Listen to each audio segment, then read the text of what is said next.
My guest today is Mark Soares, CMO and founder of Blokhaus, a marketing agency and product lab built for what's next. Prior to Blokhaus, Mark spent 8 years at Nikon. His entire professional career has been an exploration of art and technology through the lens of both engineers and consumers. We discussed the commonalities between cameras and blockchain, the unique way Mark built Blokhaus to align incentives better with brands, and how to avoid an engagement ponzi. Most exciting about this episode is today, Mark launches a brand new gaming studio called Gojira Labs. It will use a unique technology called animatronic NFTs, or aNFTs, to bring a whole new level of community-powered entertainment. LFG, baby. Let's start vibing. Zach French is a bar-certified attorney, and nothing expressed by Zach during Web3 with me shall be considered legal advice. All the opinions expressed by Zach and his guests are solely their own opinions. All content in Web3 with me is for informational purposes only. Zach and his podcast guests may maintain positions in the securities discussed during Web3 with me. Well, welcome to the show, Mark. Thanks for having me. Yeah, I've been looking forward to this conversation since we chatted earlier a few weeks ago.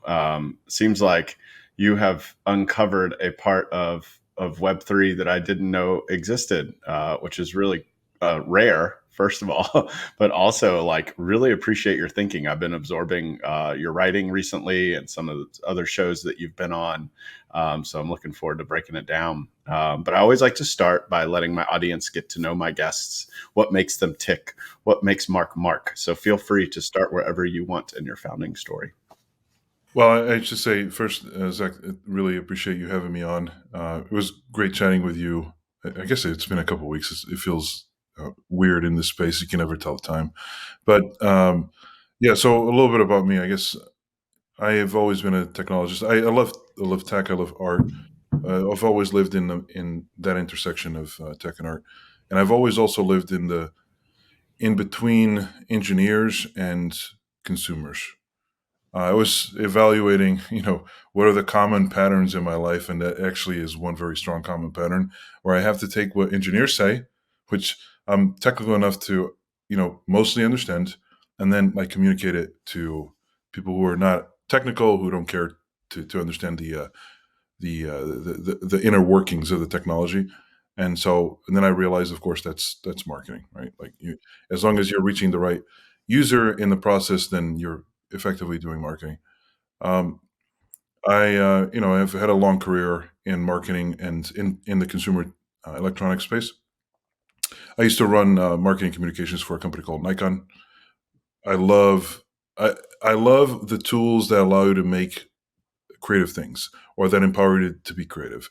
So I've always been fascinated with cameras, which are really complex, technological devices, and wanted to learn everything about them, and I did, for the most part. And then I really loved working with people that use those tools to create art, which I did around the world in my career at Nikon. And from there, I started Blokhaus, and it came from an understanding of blockchain and this kind of realization that, well, maybe the fiat system isn't what it everyone thinks it is, and maybe Bitcoin has a lot of potential. This is when in 2015 when I first learned about Bitcoin, and got me involved in blockchain, and then in 2017 I really got involved as a more active participant in the space, and then 2 years ago in 2021 I decided I needed to really become professionally involved. And use what I know about marketing to actually help the space, which I think for some reason there aren't that many marketers in the category. And I'm proud to be one of them. So There aren't that many traditional marketers. I think there's a lot of people who hold themselves out as marketers. Mm-hmm. There's been a blurring of the lines between community manager and marketer. Mm-hmm. And to be respectful there, I mean, the role of a community manager does overlap a lot with marketing, a good community manager. 100%.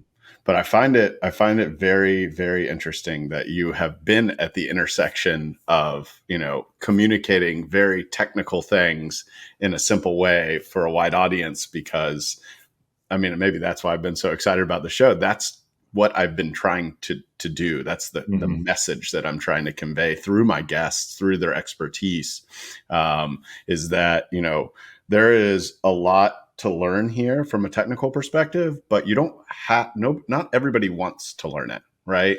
A lot of people just want to do the thing. I always say, do the thing, maybe they just want to open the app and press the button. Right. And one thing that Web3 has not done a good job of is meet people where they are. So I'm glad that you're on the front doing that. What were kind of your earliest kind of observations as you entered the space in a professional way in 2021?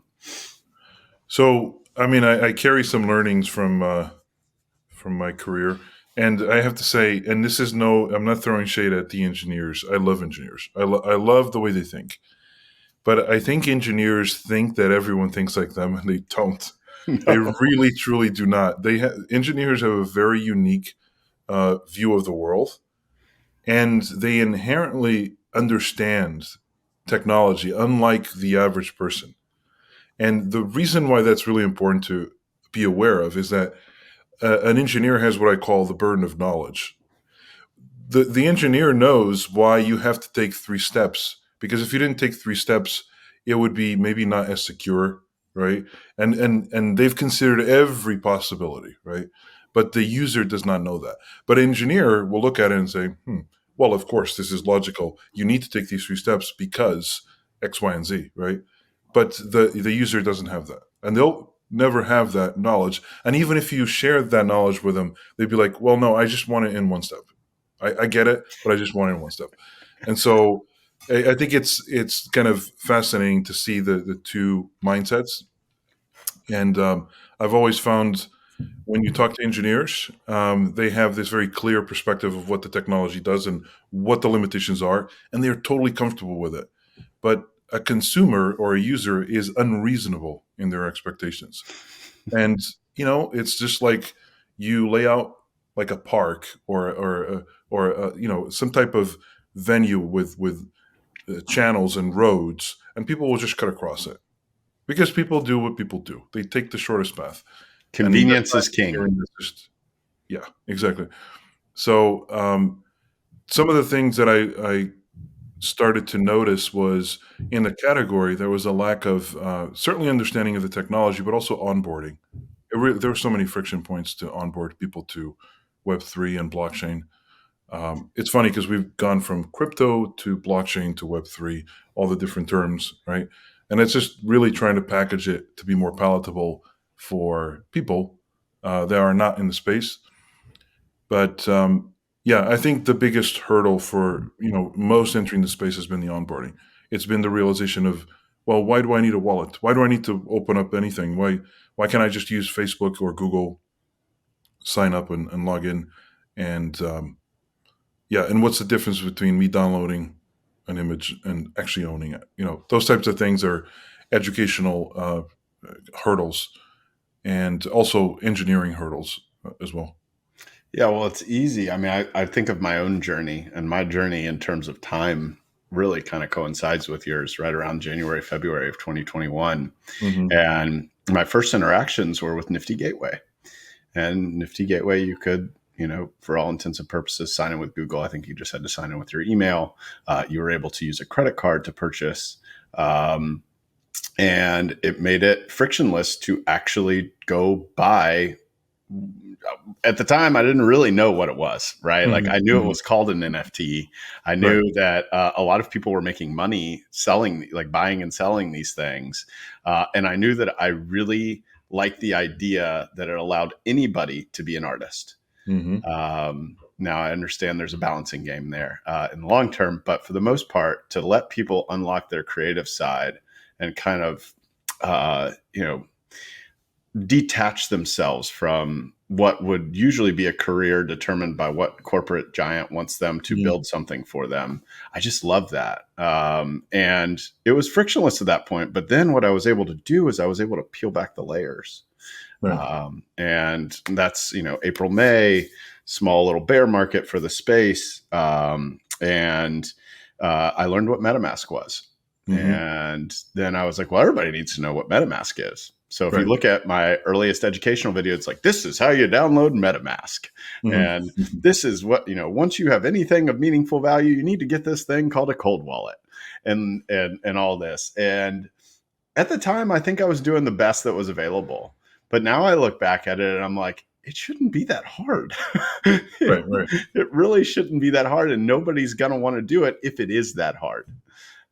So I think we have to keep kind of a realistic perspective here. Yeah, for sure. Thinking back to 2021, where I officially entered the space, even though I've been unofficially. So when I entered the space in 2021, this is when I had this sudden realization. Just to give some context, I was in the camera and photographic industry, deep in technology, and really understanding there's a beautiful symmetry between blockchain and cameras. And when I tell people that I come from the camera side into blockchain, they're like, well, what's the relationship, right? Or what's the commonality? And the reality is they're both, record keepers of truth. Both cameras and blockchain, they record things. The thing that was very apparent to me was that with the prevalence of AI, with the prevalence of being able to create these very realistic filters, and I remember having regular discussions with engineers about how this was going to disrupt the core inherent value of a camera, because a camera, its core value is that it can capture truth, and if it can't do that, then it really doesn't deliver much value to society, and that was under threat because of AI, etc. Well, this was 2021. And what I saw in blockchain and NFTs was a potential solve for that, where you have this beautiful, ability to record truth on the blockchain, and it's immutable, and it's wonderful because of that.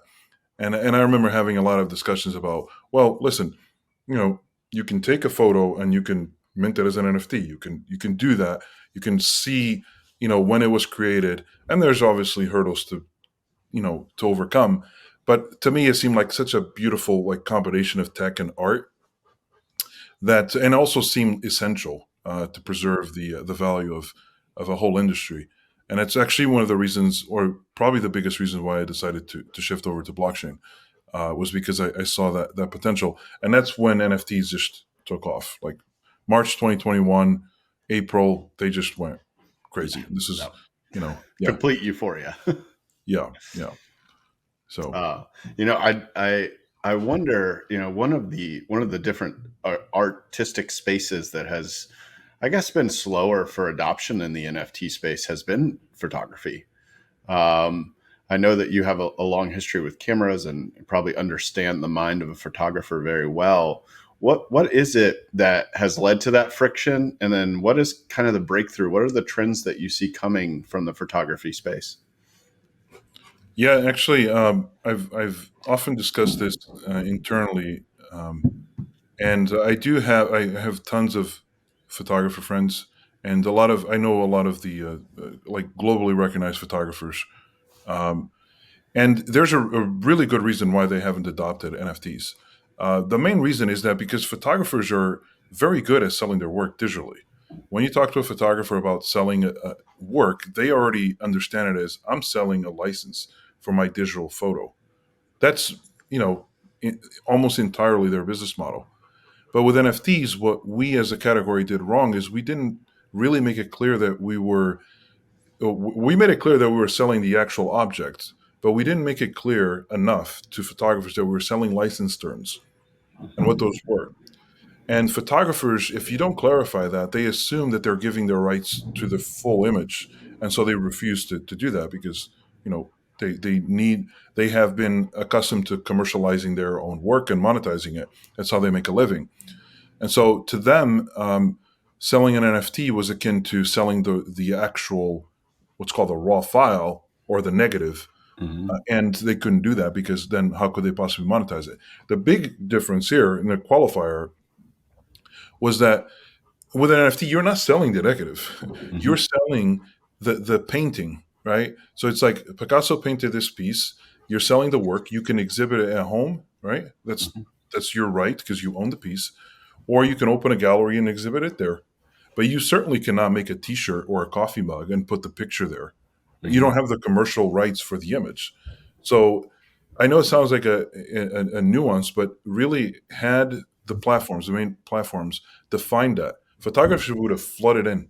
They would have flooded in, and there's over 1 billion photos captured per day. There's a huge market potential, and I think all it requires is very clear license terms, and then they'll all flood in because certainly the current platforms that exist don't really cater to the artists.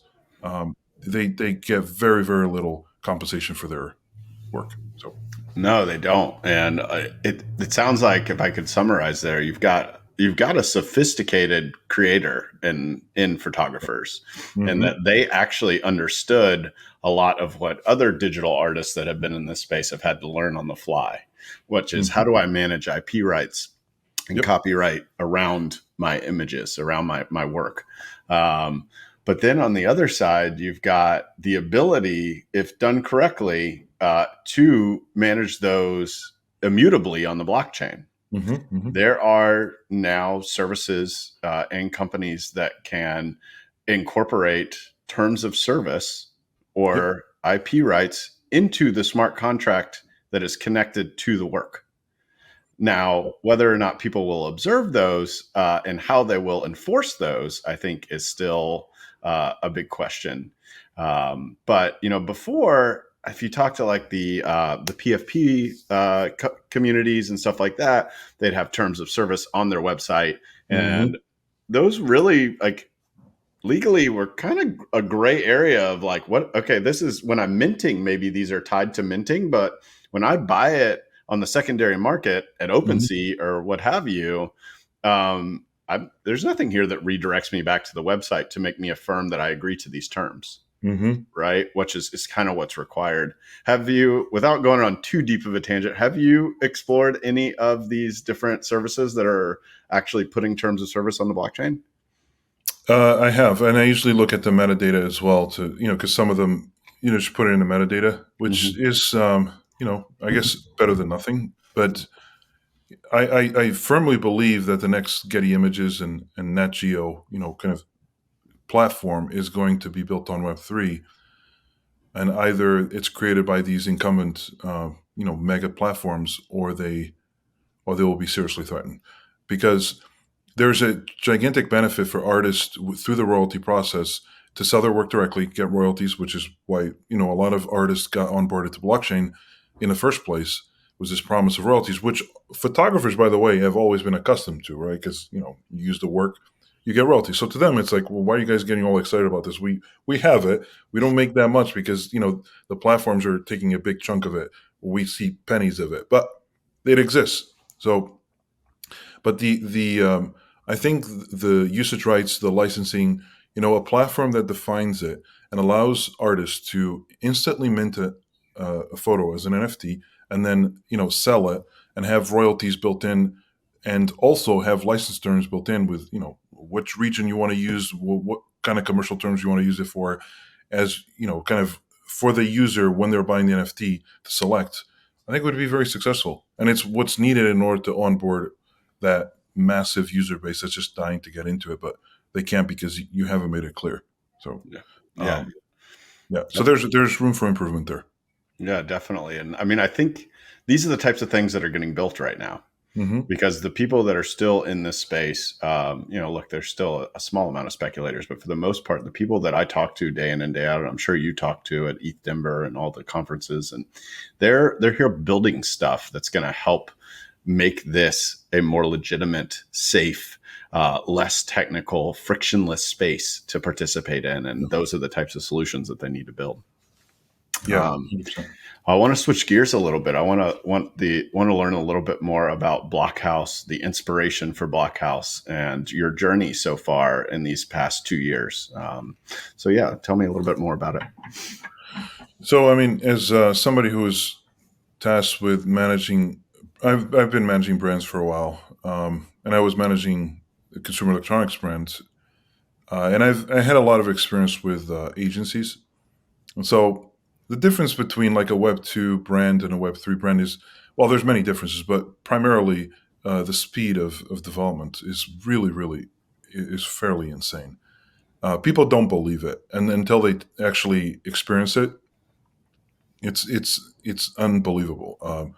So I realized that, first of all, in terms of a traditional brand, dealing with agencies can be really painful because you've got to educate them. They don't know your business as much as you do. That's generally true for any category, but there's a lot of friction points in terms of onboarding. It feels like playing a game of telephone when you're working with a traditional agency, and you could go a month and a half having calls with an agency before you feel like they're getting the gist of it, and then the output may land fairly close to what you wanted. So there's always this kind of um, this debate at big brands. There's this debate: we should just do it internally, but they don't have the bandwidth to do it. Most marketers at big brands are like, if I could do it internally, I would do it because it's faster, it's more efficient, and that is the case much more in the startup world and Web3 because the technology is this huge hurdle. Like traditional agencies just simply don't understand it. They'll nod, they'll say, yeah, Bitcoin, which they'll mean blockchain when they say Bitcoin. Yeah. They'll say, NFT, but they don't have any clue what it actually means. Like they have no idea. And so, and the interesting thing is in this category, which is built mostly by engineers, they've done a great job, like building products that revolutionize the world. Um, these engineers will recognize immediately if you're on a call with an agency, like, oh, this person does not understand what it is. They have no idea. So they can really smell the BS very quickly. And I realized that there needs to be an agency that skips all that onboarding, process and that kind of really long educational onboarding, and makes it easier for the clients, which are the brands and the startups, to just get stuff done. Just move, execute, and that's why Blokhaus was created. And it was created, in May of 2021, upon this realization that blockchain, which I had been aware of for at that point about 6 years, and NFTs were really going to revolutionize a lot of the industry and marketing in general. And so that was created. The last 2 years have been nonstop. Both the pace and the volume have been incredible. Like I usually describe it as essentially it's 5 agencies running at full capacity. That's the volume of work we do. And it's really rewarding because you get to try everything. One day you're talking to a sports franchise, another you're talking to it's somebody in the arts category. It's everything. Everyone's entering, and all the big brands in the world are entering the Web3 category, either through NFTs or other mechanisms. So there's an exciting time to be doing marketing for Web2 transitioning to Web3.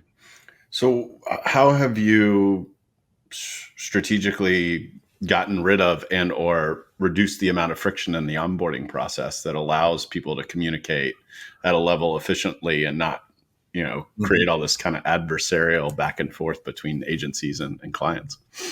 Yeah, it's a great question. So I guess I take a little bit of learning from being in charge of marketing at a brand and dealing with agencies. We skip the fluff. I mean, it's most big agencies will present to you, they'll at least waste 20 minutes of a call talking about how they arrived at the concept they're about to present to you. None of that. We're not wasting your time. Your time is precious. I don't need to explain to you the logic of why we arrived at it. If you want to know, we'll tell you, but we're just going to dive right into it. The other thing is a lot of marketers, and I'm kind of neurotic about this with my team. A lot of marketers face what I usually call the marketer's dilemma, which is they're so in love with the practice of marketing that they want to do something that another marketer has not done, and they become enamored with this novelty aspect of marketing. This is really pervasive in agencies, where you'll see agencies like tapping themselves on the back for an ad campaign just because the novelty of the campaign was something that had not been done before. It's like, you are not here to create a new type of campaign. You are here to solve a problem for the client, first and foremost. You're not here to, pat yourself on the back. You're here to basically do the work, deliver results, measure to make sure you deliver results. If you do that, you've done a good job. Everything else is secondary. The novelty of the execution, the novelty of what you're presenting or the idea is not necessarily what's going to move users onto the brand or convert.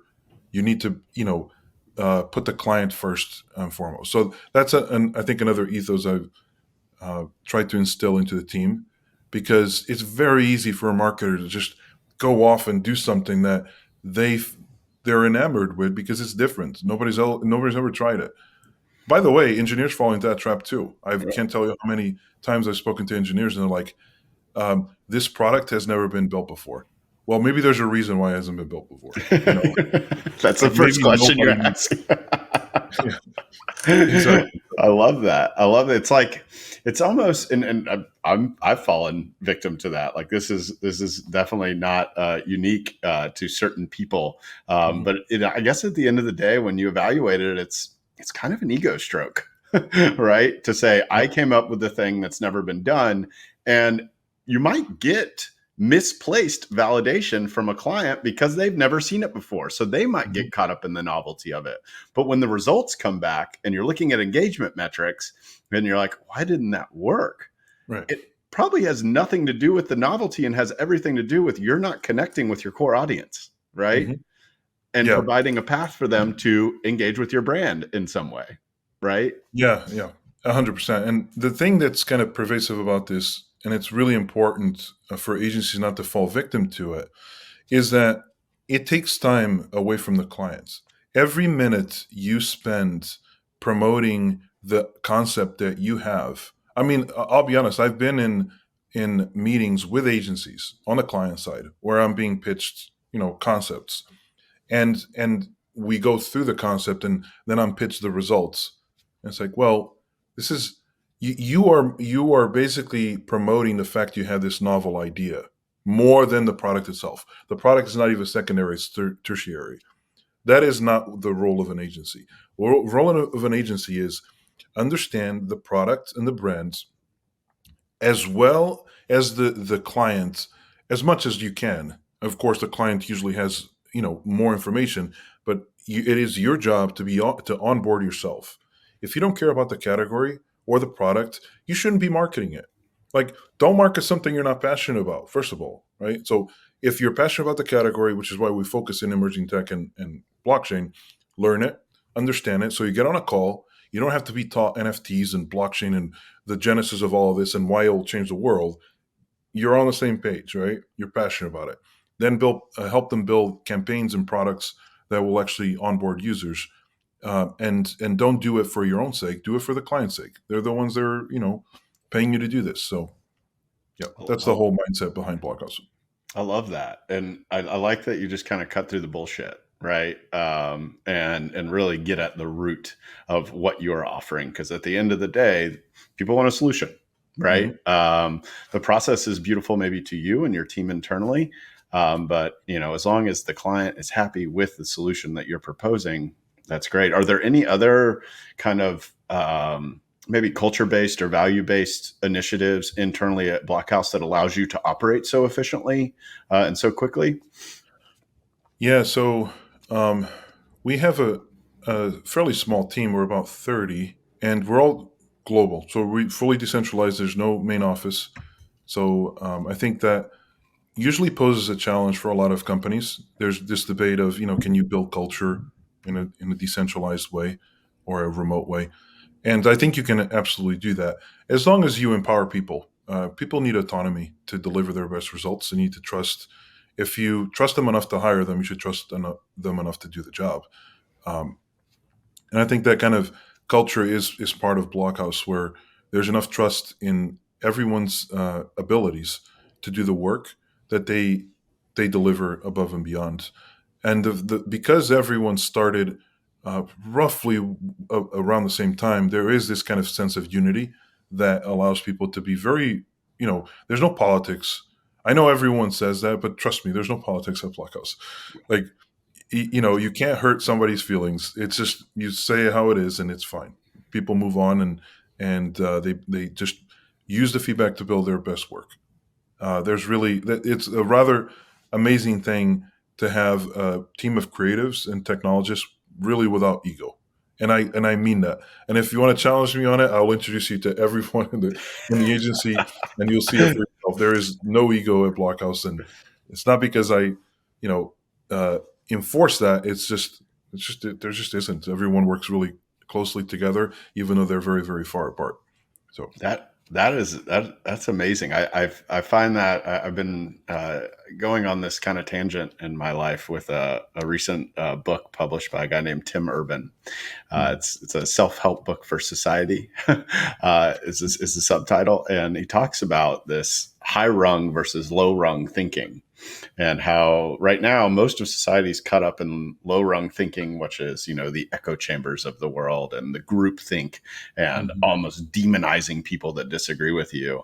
And Right. then he talks about high rung is this idea lab where you can go in and you can have thoughtful disagreement, because that's how you come to the best conclusions. Mhm. And it sounds like you're really facilitating an idea lab at Blockhouse.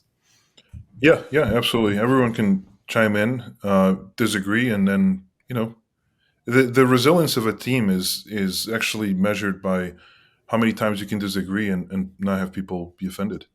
Like it doesn't weaken the team. That's really remarkable, and I could say that confidently. That's the case at Blockhouse. I love that. I love that. Well, you recently wrote what I thought was an excellent article that kind of peels back the curtain around certain large brands, Web2 brands, that are about how they think about a Web3 strategy. You talk about the engagement Ponzi, which is kind of the tagline there.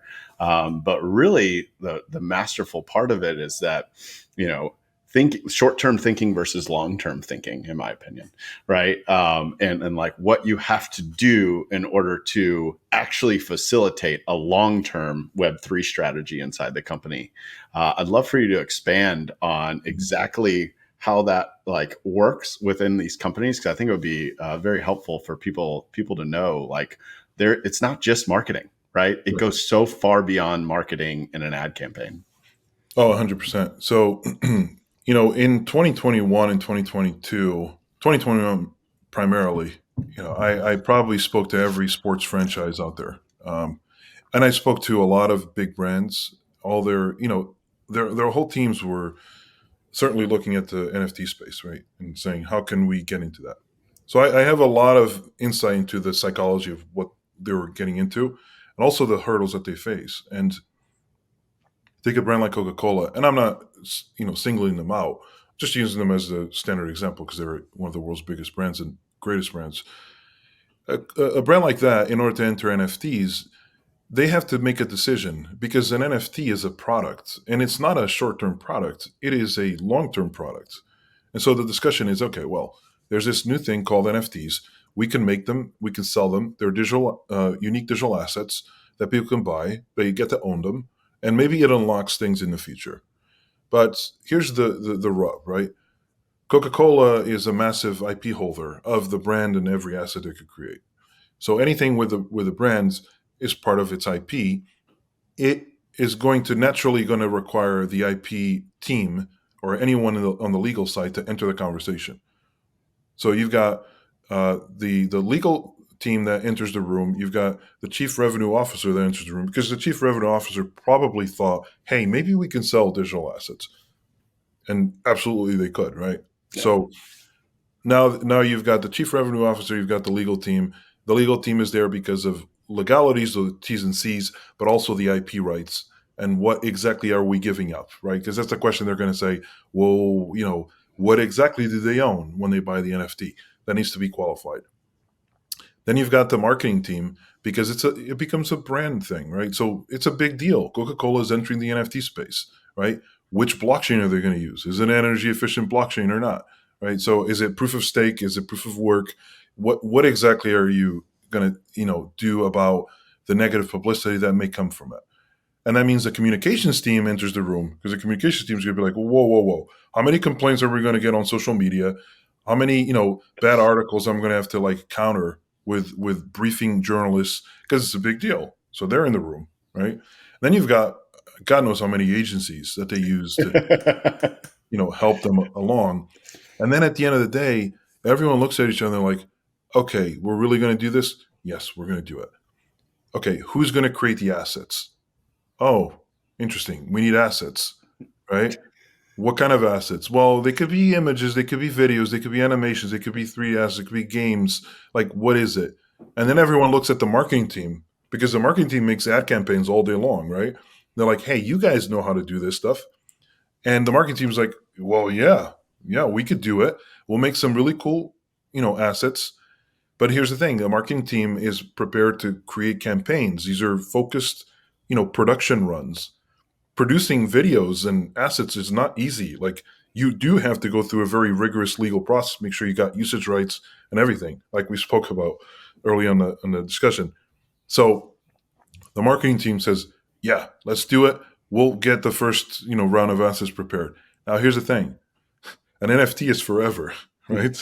And you're selling an NFT for, let's say $100, let's say $1,000. And then they'll sell in the secondary market for, let's say $5,000, right? You've got to somehow meet the expectation of the user who bought it first and the user who bought it second, because it is the Coca-Cola brand that you're representing.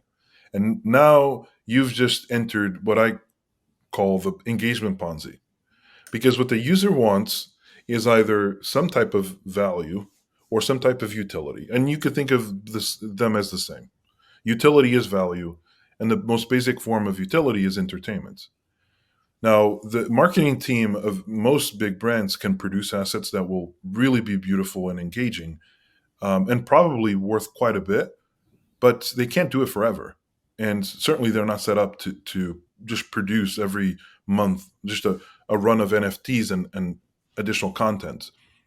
And so it's a very long-winded answer to your question, but this is what a lot of brands can fall victim to if they just enter without a strategy.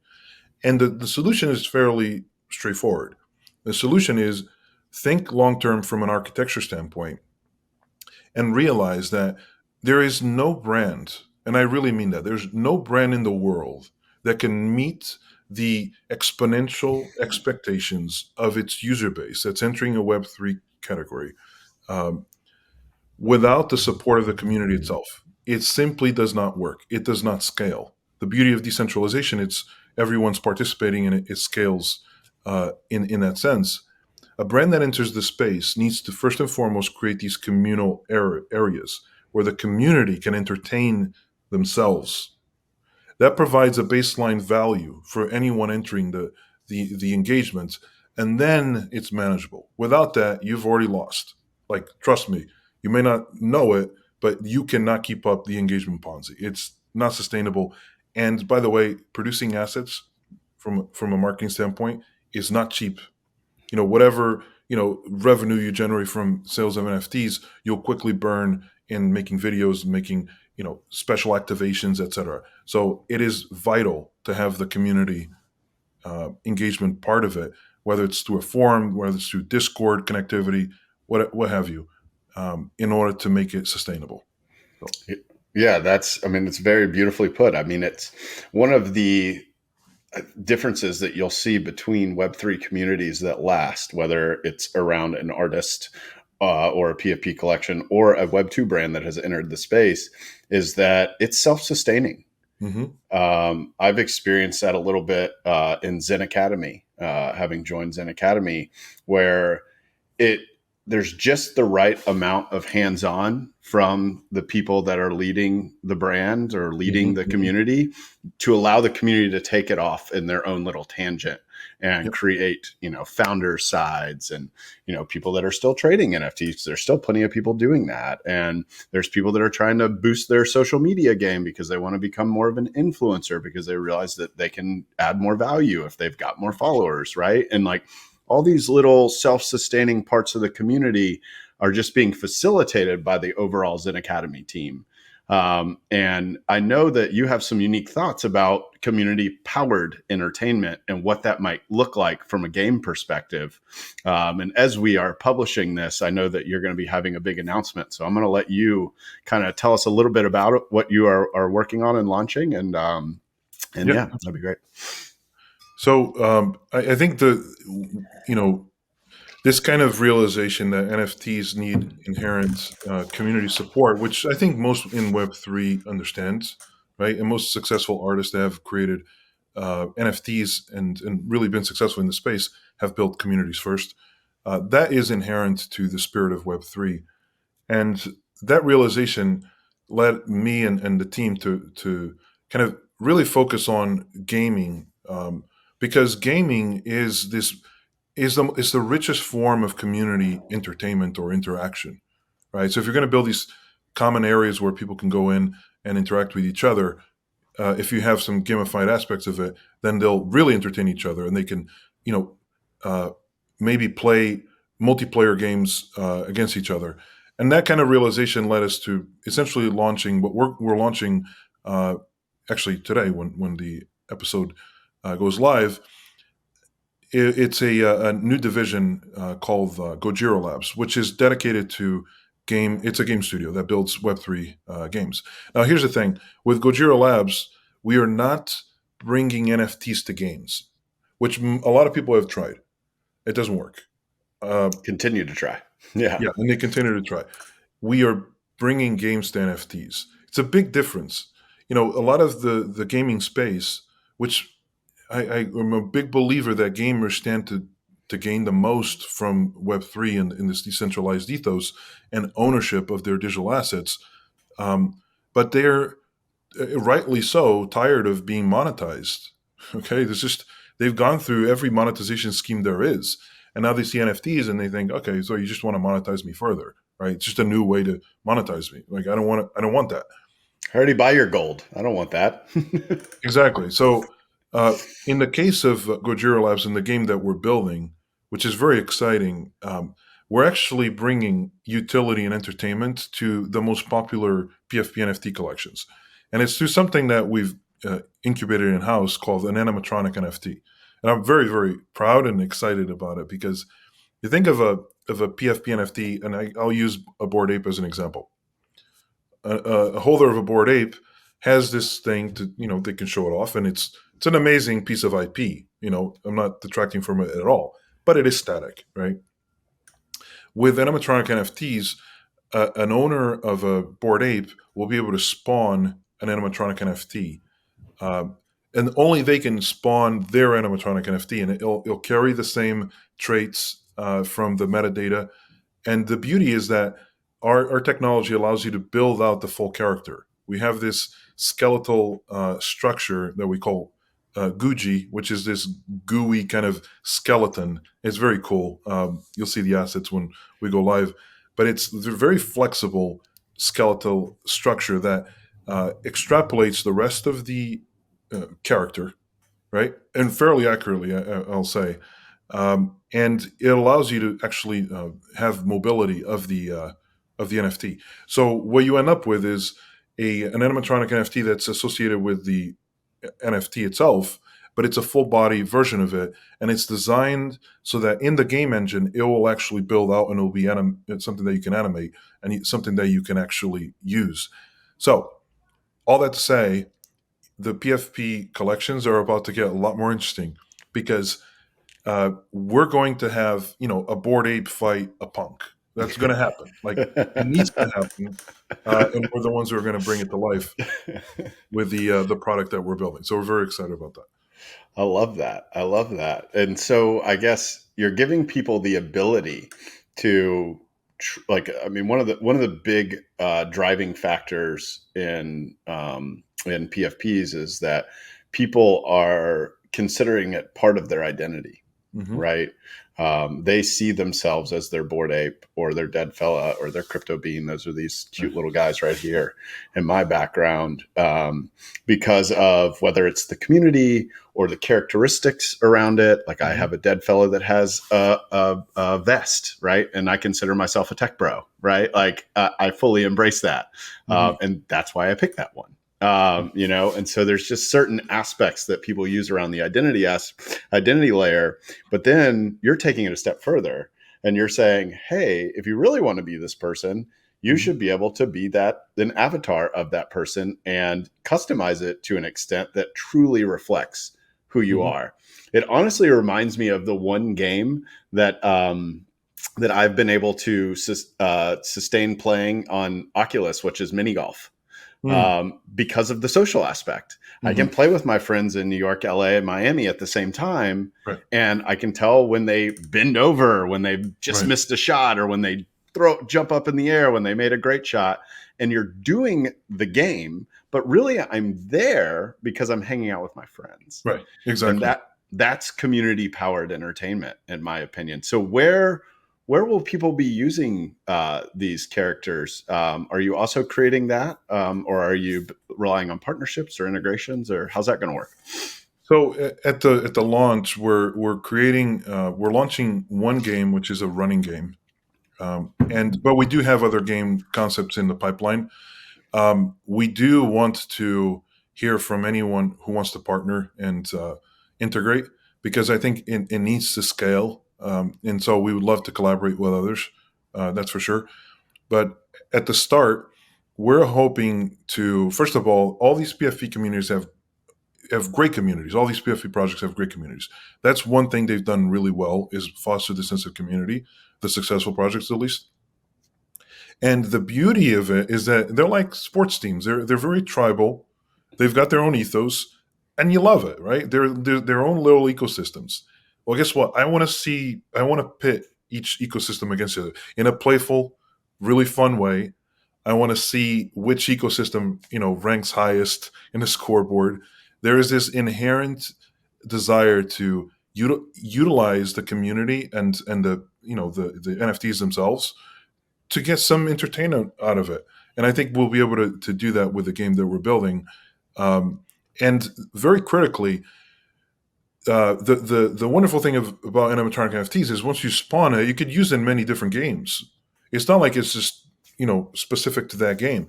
No, you could use this in many different games. And if somebody builds a social platform or a metaverse of sorts, I know that's not a great word nowadays, but still let's call it a metaverse of sorts. Yeah. That has animatronic NFT compatibility. You'll just be able to connect your wallet and have your character right there. That's the beauty of it. Is you have portability and interoperability with these animatronic NFTs, and you have mobility of the character. That means you can play it in a game, or you could just interact with your friends. And I mean, personally, I'm looking forward to the fight game. So at first, we're going to be launching with a running game where you'll literally be able to race your friends, your PFP NFT friends. And then we have a fight game where you'll literally be able to fight one versus the other, which is going to be awesome. Sounds like Mario Party a little bit. I love that. And then we also are looking at other, games like poker, etc. So yeah, it'll be very fun. Yeah, I mean, I think a lot of the communities that have lasted have been on this journey of like, how do we get out of a typing relationship, inside a Discord and get people to interact? And personally, I am one of your biggest advocates because I hate typing. I whenever I meet somebody, I'm like, hey, do you want to get on a video call? You want to chat? And I know in this space, sometimes that can be forbidden because of the pseudonymity or anonymity associated with who people are. But I just find it so much more engaging to sit there and have a conversation while talking to people as opposed to typing. I feel like I lose some of what's up here to when I translate it down to the keyboard. So that sounds awesome. I mean, I think I believe it will definitely strengthen the community sense and spirit to be able to just compete against each other, Yeah. In a playful way. In a playful way. Yeah. Yeah, I love that. I love that. Well, I'm excited. I'm glad that you're launching this now, and I think as you engage with all these different communities, like happy to support you in any way I can because I want to see something like this succeed because it's building sustainable relationships, Hmm. right? It's playing the long term game, which I don't feel like I mean, some people can. I do have some friends that have built long term great relationships inside of Discord solely. Hmm. Right, like never having talked in other ways, but for people selfishly like myself, that like are looking for like that more interactive kind of like in the background kind of playing the game but also socializing with people, like I feel like that'll just add a ton of value. Yeah. I mean, I could tell you we launched a beta under Blockhouse. We launched a beta game called Bloxer, and you could actually see it online. It's live. It's one level, and it's really it's meant to be a funny game where you fight against a rug puller. That's the boss level. So the boss character. So, and one of the players that you can select is a were-doge. So a doge that's like a werewolf, like a hunchback like werewolf. It's really hilarious stuff. We launched it, and I helped like actually get the game off the ground, and I have not defeated the rug puller. You have I've not not been able to. defeated the rug puller. What are you doing on No, this interview, man? Get in there, let's beat that rug puller. I have not defeated it, and yet most in my team have like the highest score. I'm like, how are you doing? Because I've seen how the game is built. I've looked at all the mechanics of it, and I still haven't done it. So, that's the beauty of it. Is some people are just really good at games, and some are not, and you'll find out, and it'll be fun to compete. So, Yeah, I've actually had some discoverability around that amongst my group of friends as I watched them play Dookie Dash for yeah, Bored Apes. And it's like eventually, like some of my friends would try it for hours and hours and they're like, hey, buddy, like you're obviously way better at this than me. yeah, Like, can you, like, how are you doing this? And it's just, you don't know what it is. Maybe it's just from playing a lifetime worth of games, but some people are just better at video games. I remember playing Mortal Kombat back in the day. Sometimes people are just better at, doing the fatalities and we yeah, were yeah. right jamming buttons. I do have like one final closing question I want to ask you, or other than my traditional closing questions. You've done a lot with the Tezos blockchain. Hmm. Um, it's near and dear to my heart and my little community's heart because we find it to be so raw and so much about the art. But one of the most interesting things that I've heard you speak about in the past is the fact that it's actually catering to both the art community and corporate brands at the same time, and the power of those two. Do you mind elaborating on that just a little bit? Yeah, so Tezos is a really special and unique project in that, and I remember talking to people about. So if you speak to artists, they'll say, "Well, you can't go corporate," Yeah. and corporates don't really care so much about whether you're kidding to artists, but artists really care if you've gone corporate. It's the mindset, right? But the reality is that you can and you should serve both as much as possible. If there's a need that can be solved with the technology, then you should solve it, right? There's no reason why you can't have two lanes on a highway, right? The fast lane and the slow lane, or however you want to refer to them as. There can be multiple targets of acquisition for users, and one of them is very mainstream, and the other one is a little bit more niche. And it's quite difficult to balance the two, right? Especially, it's difficult to grow both without disrupting the smaller audience, which tends to be more sensitive to the commercialization aspect. But I think Tezos has done a really good job, and it's part of its ethos to like the organic community growth and empowering artists, and also there's this real punk vibe about Tezos that I think really helps. And there's this obsession with decentralization that kind of fuels that punk vibe, and kind of self sufficient aspect from all the users in the community. I think the thing that gives it its rawness in terms of the artist community is Hikanuke as a project started out of Brazil by a single developer who just decided to program it. Like, that's amazing. It grew to be the biggest by volume. I think bigger than OpenSea at the time, actually, in terms of volume of NFT transactions. And then it just poof, just disappeared. And at the time, people were like, "Oh my god, how can that happen? Like, it's Web3, it shouldn't disappear." And everyone should be thanking the founder of Hick and Nuke for doing that, even though I don't know necessarily that he intended to do that. But he taught a very valuable lesson to the whole category, which is don't take it for granted, right? And by the way, this is the whole point of Web3. If it goes off, you're now responsible for bringing it back up. And the community did. They brought it back up in multiple iterations, and they survived that. And it made it more resilient. Just like when you break a bone in your body and it fuses back together, it's stronger at that joint. That's exactly what happened with the artist community in Tezos, and it kind of solidified this ethos. And yeah, it's been growing ever since. We took that rawness and we put it at Art Basel. It's one of the contributions we made to the space because we wanted to celebrate that incredible talent, and we felt it deserved a big platform like Art Basel in order to really fully celebrate it. And I think it worked very well for the category. At the same time, there's plenty of initiatives within the Tezos ecosystem to explore commercial use of NFTs through the big brand partnerships. And I think the latest one, which is Manchester United, has been fairly successful at onboarding tens of thousands of people. So, you can actually do both. Yeah, you can. And it's funny because it's almost like the same reasons that this organic community of artists have migrated to, and some exclusively minted on Tezos, is a lot of the same reasons that corporates enjoy it as well. It's cheaper to mint on, it's more energy efficient, so they can consider those ESG aspects that look really good from a publicity standpoint and from an environmentally conscious standpoint. And from what I understand, there is a lot more functionality that makes it less likely that someone's going to fork your blockchain, right? Yeah. I know that you have touched on this a little bit in the past.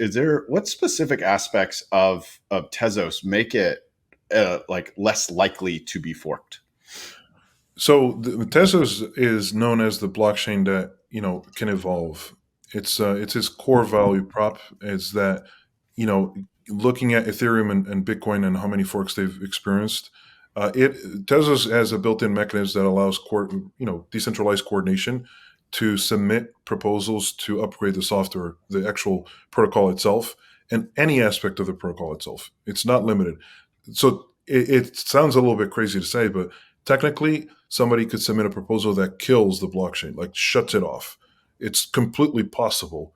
Unlikely that it would get accepted, but it's possible, right?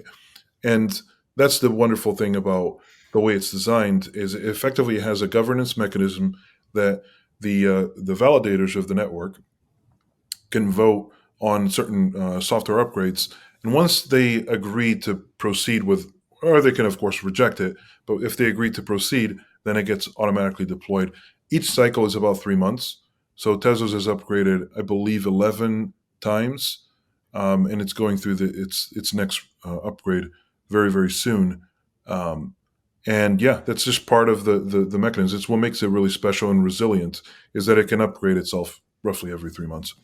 That's great. So that's almost like they built in the governance ahead of time. It was the first one to have that incorporated into it. And and it was also, I think, the first proof of stake blockchain that had governance, and it was from the beginning. So it was ahead of its time in many ways. I love that. Great way to hop into our closing questions here. I ask every guest these same questions. The first one is, how do you describe Web3? Web3, well, it's about empowering users and reimagining what life digitally can be. And what I mean by that is there's all these platforms that there's this tendency of centralization of control. That's in nature, in everything. Things tend to centralize because centralization is very efficient. There's no denying that centralization is more efficient, right? But decentralization is much more resilient and much more favorable to the broader group that's participating in this collective activity.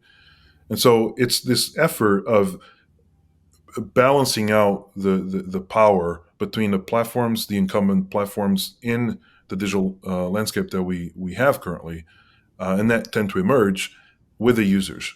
That's a long-winded way of saying in Web3, the user is part owner, and therefore they have more control of what happens in the future. They're not just along for the ride, and just going along with what the platforms want to do. They themselves have some form of control, and that's a wonderful thing. Even though it's not quite as efficient as a centralized database, but it sure is a lot more resilient. So in the long term, it's much more stable.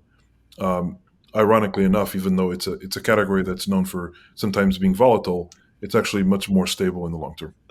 Well, it's like we've got to go through the unstable, volatile times to get to the stability because we need more adoption, right? Yeah. And beautifully put. The final question is forward-looking. Where do you see yourself and Web3 in the next 6 to 12 months, and where do you see yourself in Web3 in the next 5 to 10 years?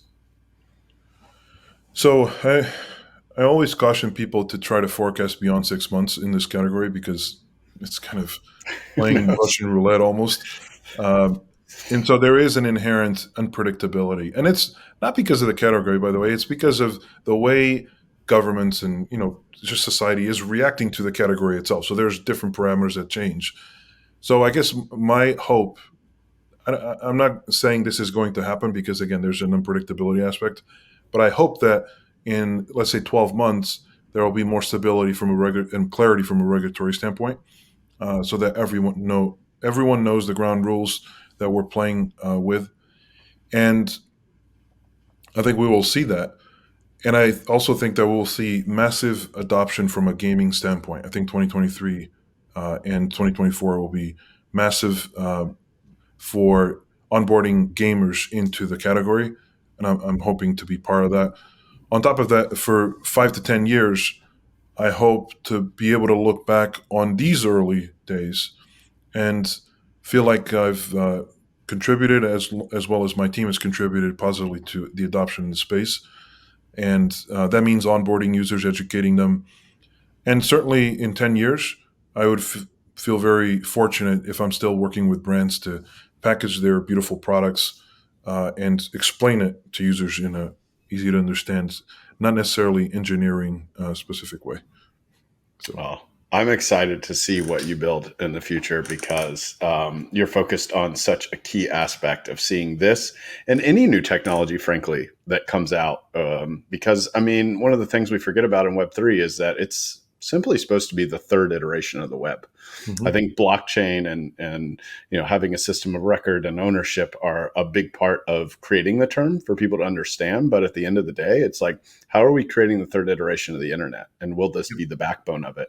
I think there's a lot of other technology that's going to have a say in that as well and help augment that. So excited to build with you, Mark. Thank you so much for coming on the show. And Thank you so much for having me. It's been a pleasure.